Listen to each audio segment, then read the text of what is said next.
Shri Bhuvi properties private limited వారి 7 hills future city ఇప్పుడు మన సాగర్ హైవేలో నమ్మకానికి అమ్మలాంటిది మన భూవి ప్రాపర్టీస్. నిర్ణయానికి కట్టుబడి మేము మా వంతుగా మా కార్యాచరణ తీసుకున్నాం, ప్రకటించినాం.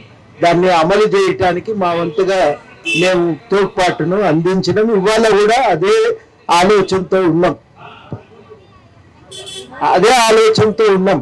ఇక్కడ ఇవాళ చాలా ముఖ్యమైందంటే నేను ప్రభుత్వంలో లేను, నేను ప్రజలతోనే ఉన్నా.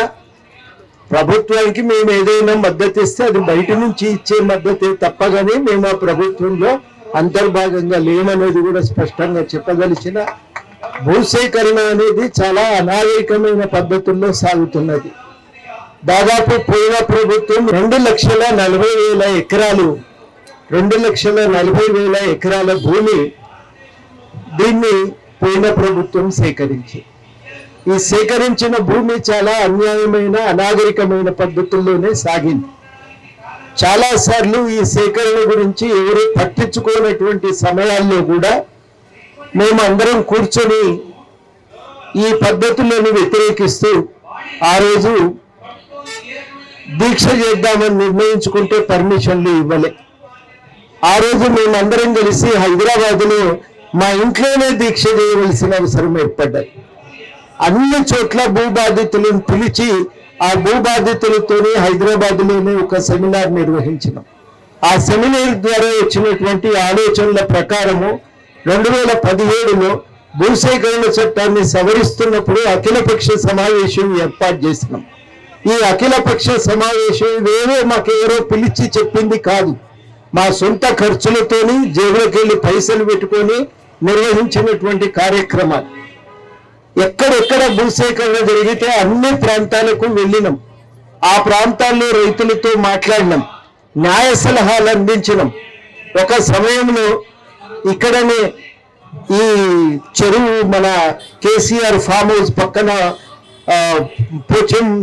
పోచమ్మ సాగర్ నిర్మించినప్పుడు మేము విషయాలు చెప్పడానికి ఒక అడ్వకేట్ని తీసుకొని అక్కడ గ్రామానికి వెళ్తే, ఆ గ్రామంలో నుంచి మేము బయటికి రాగానే పోలీసులు మమ్మల్ని అరెస్ట్ చేసి సాయంత్రం దాకా పోలీస్ స్టేషన్లోనే కూర్చోబెట్టారు.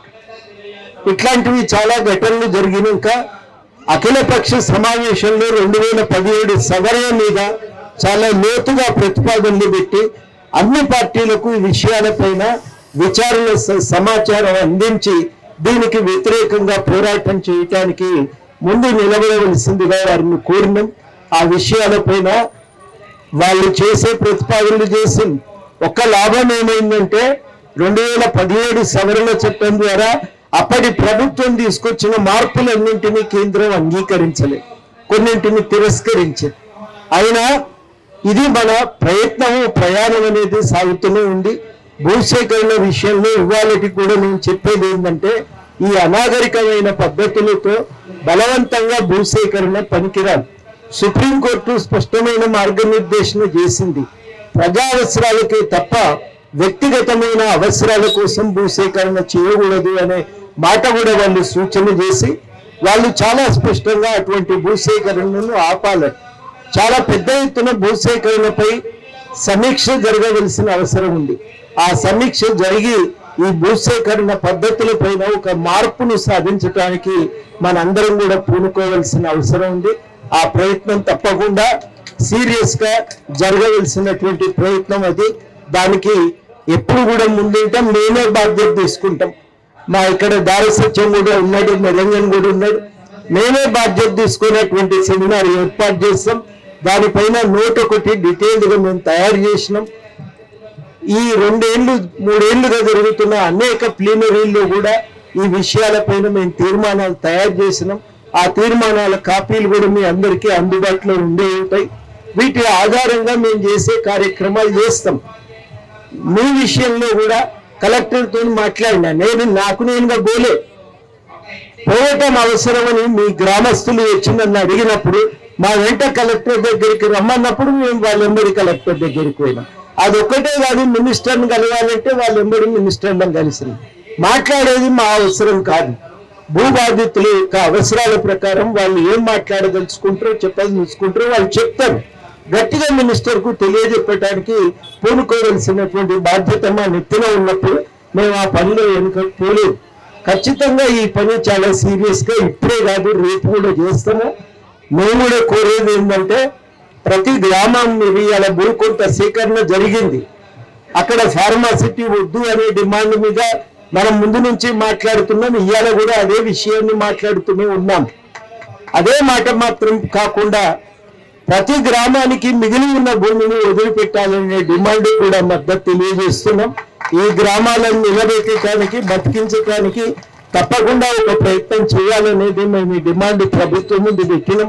దాన్ని సాధించడానికి తప్పకుండా మా వంతు ప్రయత్నం ఉంటుందని ఈ సందర్భంగా మీ అందరికీ హామీ ఇస్తూ మీరు ఇక్కడ చేపట్టినటువంటి ఈ దీక్ష విజయవంతం కావాలని, న్యాయసమ్మతమైన మీ డిమాండ్ని నెరవేరాలని ఈ సందర్భంగా నేను స్పష్టంగా ప్రకటించదలిచిన. నేను ఎవరి తరఫున మాట్లాడటానికి రాలేదు. తెలంగాణ జనసమితి అనే ఒక పార్టీ తరఫున ఆ పార్టీ ప్లీనరీలో తీసుకున్న నిర్ణయాల ప్రకారము తీర్మానాల ప్రకారమే నేను మాట్లాడటానికి వాళ్ళు ఇక్కడి దాకా రావటం జరిగింది. ఆ తీర్మానాలకు లోబడి భవిష్యత్తులో న్యాయం చేకూర్చడానికి మా వంతు ప్రయత్నం కూడా మేము చేస్తామని ఈ సందర్భంగా మీ అందరికీ హామీ ఇస్తున్నా. పొద్దున్నే వచ్చిపోదామనుకున్నా కానీ మీరు ఇంకా రాదు. వీడికి చేరుకోవటానికి మీకు సమయం పట్టింది. దూరం కదా, ఆ దూరం నుంచి రావాలంటే సమయం పడుతుంది.